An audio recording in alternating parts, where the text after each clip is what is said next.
Before arriving in the Paris of the East, I only knew 3 things about Czech culture: Kafka, Kandera, and the film Daisies, which basically gave me the impression that the country was really weird. Fortunately, Prague proved to be easy enough to explore as a solo traveller, with delicious delicacies, insane views, lovely parks, and lots of cute coffee shops. So join me as I discover this incredible capital and its culture.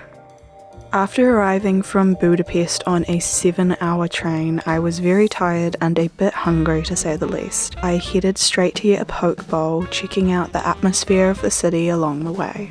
My initial impressions were a bit mixed, however the architecture was undoubtedly remarkable.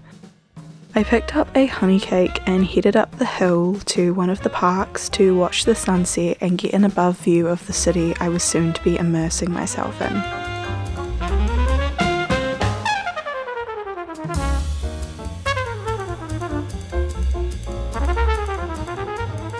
The next morning, I immediately went to hunt down some coffee. I stopped in at Elias, but unfortunately found that the atmosphere was a bit off there, so I went to Coffee and Riot, which was a lot better.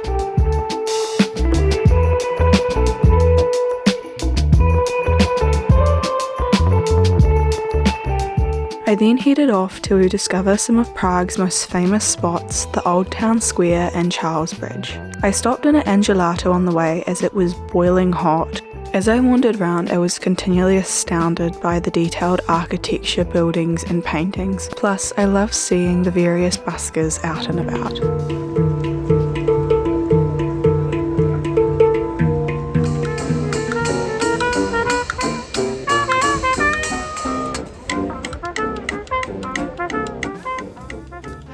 After crossing the river, I headed to some famous gardens, known for their manicured grounds and also their peacocks. Back home in New Zealand, I've actually seen a lot of peacocks, but somehow I've never seen one sitting down before. It was kind of weird.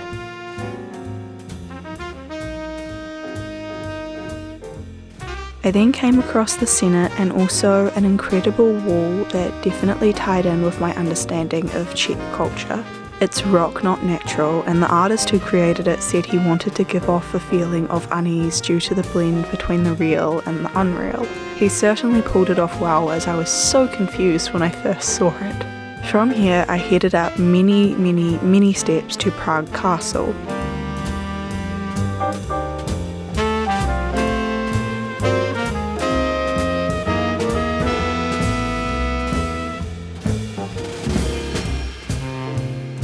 I walked around the hill for a while in the places where it was a bit quieter and even discovered a beautiful park.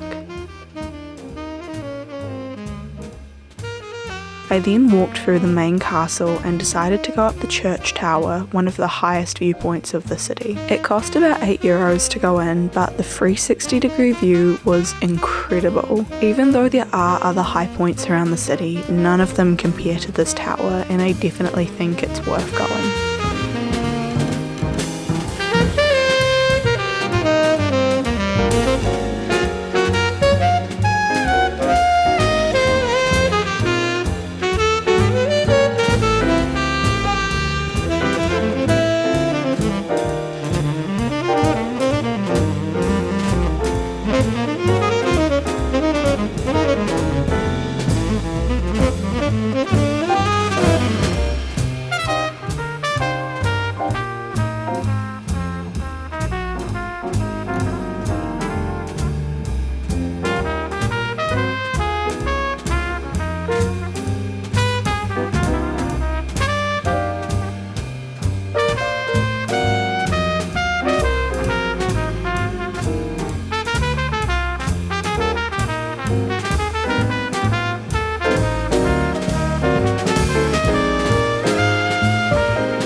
I then headed back through the city and decided to stop and get a famous Czech classic, fried cheese. To be honest, it was a bit gross. It was a little bit good, but it also made me feel a bit sick.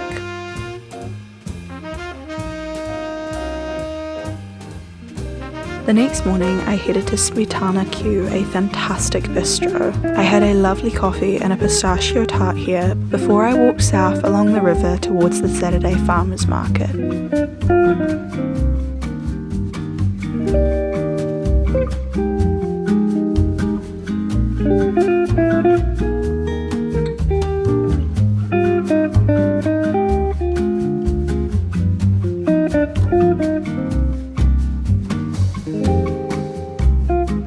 As it was a national holiday again, I don't think there were as many vendors as there usually would be, so nothing caught my fancy, but it was cool to check out.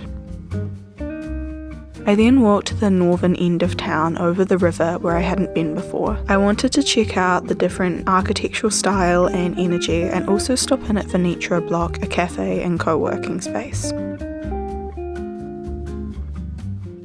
When you're in Prague, I also think the little islands in the river are epic to check out.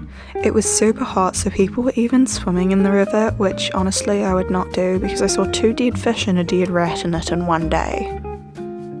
I then headed to Husnik for dinner to try some more Czech classics, aka meat. I got the pork knuckle and this was huge. I think you could have easily fed 2 people with it. The meat was incredible and the atmosphere was really nice as well.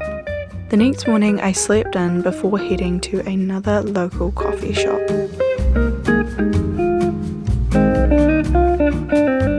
Afterwards I headed south to Vysehard, an incredible old fortress. This was really cool to walk around and explore, and also offered a completely different view of the city to everything I had previously seen.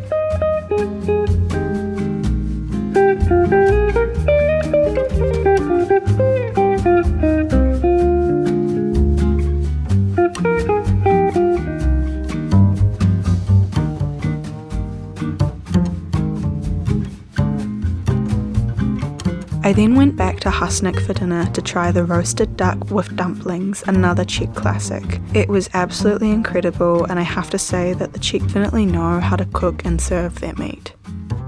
From here I took the train through to Berlin, which I'll be exploring in next week's video, so I hope you'll tune in for that one.